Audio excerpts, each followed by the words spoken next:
bang. And those hammers gon' bang. And those hammers gon' bang. Y'all dudes know my game.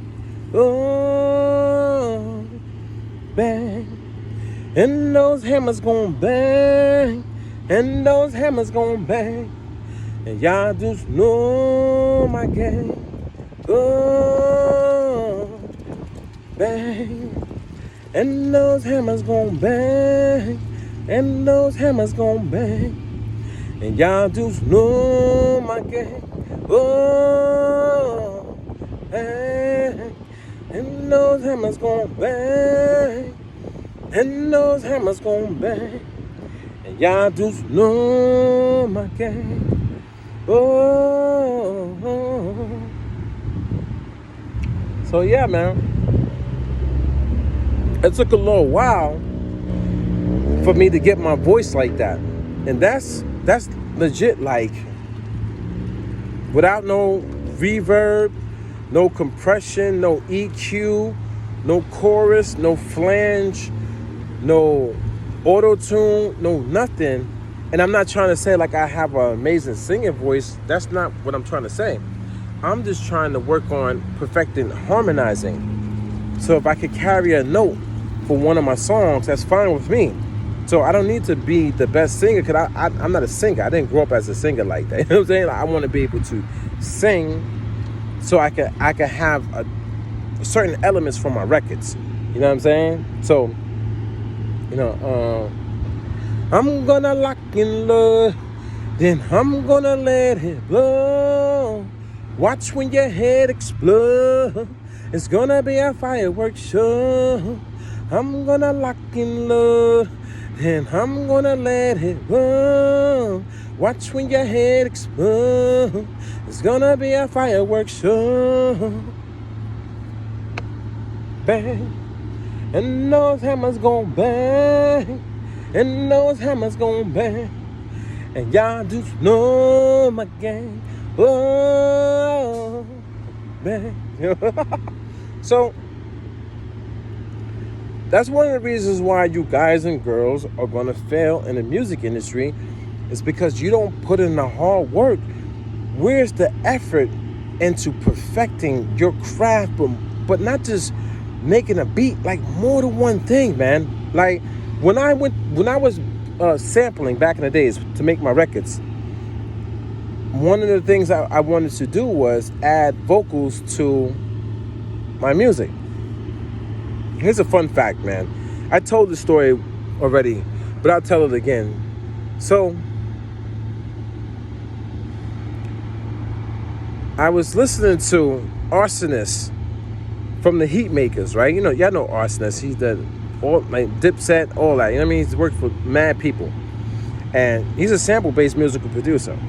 He's my favorite musical producer of all time.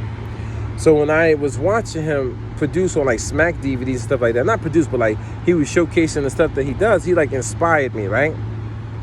To get an MPC. And when he inspired me to get an MPC, back then I didn't have no money. I was using Fruity Loops before it turned into FL Studio. So I remember going to Radio Shack, I believe it was, either that or Guitar Center, and I purchased this. I think it might have been an Akai product. I can't remember, but it was a drum machine, like a drum pad. It had like 8 pads on it, I believe. It was 8 or 4. Might have been 8. Like 1, 2, 3, 4, 5, 6, 7, like 8 pads. It was 8 or 4 pads. And I remember bringing it home and plugging it into the computer, but not knowing how to get it to pair with FL Studio. And I didn't know that they had something in, well, it's Fruity Loops. I didn't know they had something in there called the FPC, which is like the Fruity PC, like MPC. So you could pair it with, and you can start using a drum pad. I didn't know that. I didn't know how to use the software, man. I struggled to figure that software out. I'm not even lying to you guys and girls, man. So I was trying to sync it up and use it and stuff like that. And I'm like, it's not working. I wanted to just toss it to the side. That was like $70 like lost or something like that back in the day. I just, whatever.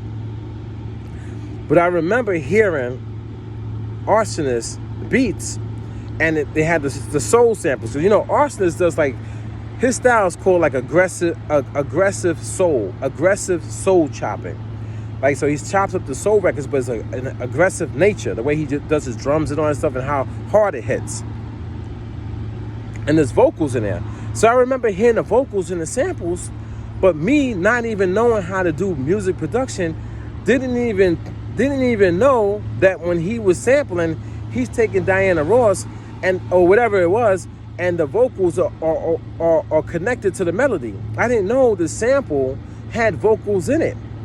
So what I was doing was I was trying to make a melody, or if I couldn't make a melody because I didn't know music theory, so I wasn't able to play out a piano riff and stuff like that, I would go sample a melody from like a movie or something, and then I was online searching for acapellas. So I found like websites that you could download acapellas for free. And this is way before they had the stem separation for, the Akai and all that stuff. They coming out now, in Studio One and all that stuff. This was in 2003, 2004, 2005. They was already pulling vocals from full tracks back then, separating the stems. But it was just, it's stem separation, but it's only basically getting the vocals out. You know what I'm saying? They wasn't basically separating everything.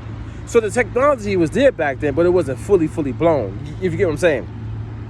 So I'm on like these websites that's like acapella.co.k whatever overseas. This is overseas. So I'm downloading, and they're like, oh, you can only download like 5 acapellas a day. So I'm going through listening. I'm downloading this, downloading that, and then I start chopping up my vocals to go along with my melodies. So that's how I was getting vocals into my songs, and I'm thinking I'm doing like something similar to like Kanye West or Arsonist, but I didn't know that I was doing it totally different from them. So I was able to gain skills on chopping up vocals and making it sound like it was all cohesive. That's why I'm so good at blending vocals right now to this day. And people will think like I sampled a record or something. No, it's not that. Everything's separated. That's why I can make a track that's totally original from scratch and slide some vocals in there, and you think it was a sample record. It's not. So that's one of the reasons why I started trying to sing and harmonize. So that now I don't even need to go and sample a record. I mean, or download something or buy something or anything like that. Because if I could carry a note like and like A-E-I-O-U, like A-E-I-O-U, you know what I'm saying? Like if I could carry a little note, and next you know, I put it on a drum pad in the MPC, and now I'm chopping up 005 Dynasty's vocals. But how do I get to that point? It's a mindset. You got to think this stuff through, guys, but you're not gonna be able to think on this level, this deep of music theory and music knowledge by sitting online and watching a content creator talking about, yeah, man, I just got this plugin from Output. Yeah, man, it's pretty dope, guys. This is what you could do with it. Blah, blah, blah. What those 10 minutes to a half hour to 45 minutes to an hour, depending on who's the content creator, how many content creators you watch in a day, all that time adds up. By the time 6 hours went by, and you just watch TV, basically, watching all these people fill up your mind with all this garbage, they're trying to make themselves seem like they're better than you, and they're going to keep getting money from the companies and monetization and sample packs, stuff like that, and keep you just coming and just feeding off of them instead of focusing on you and your craft. So a lot of y'all don't even have the mind that I have, and won't get out there and really work on yourself, perfect yourself, put all the skills and stuff into yourself, and then be able to put it all into your music, and be able to strip away sampling. If you know how to play the piano, I could go home and play a chord progression, or I could go home and play just one shots. But then I know how to get it in, make it sound the way I need it to sound for my Ghost Wav style, and do what I need to do. This your boy 005 Dynasty, guys and girls. A lot of you guys are going to fail, I'm telling you, because you're not focused on bettering yourself. Don't forget to Google me. I'm out.